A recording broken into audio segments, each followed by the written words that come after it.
it was considered to be something that they wanted kept quiet, and so I did.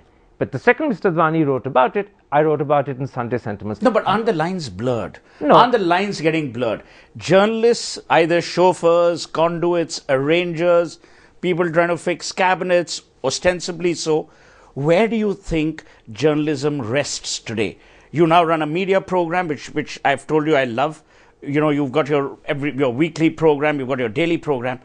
Is there a lot of power resting in the journalist's hands? Or does the journalist believe he's become very powerful? I'll answer your second question, but let me first answer the attempted innuendo about lines being blurred. In my case, there were no lines being blurred whatsoever, because I was acting as not a conduit, not a go-between, certainly not as a carrier of messages. I was taking someone who was a friend who I have known from the days when I met his wife when I was 6 years old, Abida. Her father and my father were ambassadors together in Afghanistan, to meet an Indian minister when they both wanted to meet each other. But because they didn't want to attract attention, because this needed to be done incognito, so to speak, because the relationship between the two countries was such it would be disrupted if it became public, I played the role of a friend.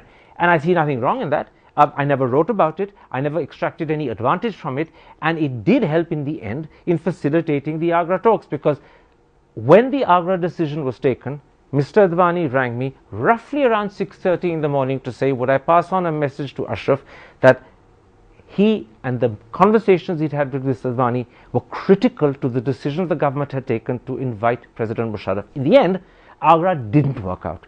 It ended up as a bit of a fiasco. But it was a useful thing for journalists to help promote. Now, should the government have used your services? Should they have taken advantage of your friendship? No. Should they have taken advantage of your excellent contacts with Mr. 10% today and his late wife? Should the government have done that? You're blurring things. The advantage was taken by Ashraf, a friend, who asked if I would do it.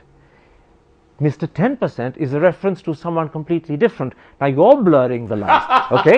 Mr. 10% is the way the press refers to Asif Zardari, who is not Ashraf Qazi. But now that we're talking... Just to clarify, now having sown the seeds of innuendo, created a measure of doubt in the minds of the audience, suggested that I'm like some of my colleagues who are more famous in the news at the moment. You're now asking a different question. That I know, that you won't be that kind. That I'm pretty aware of. That kind or that unkind? No, that kind. No, of that type. Of that type. Okay. But so you're making a very helpful distinction between them and my colleagues who become famous. That's if there is evidence. We'll park that for a minute. My simple question is, in today's world, do journalists, people like you, television anchors, actually think they're running the country?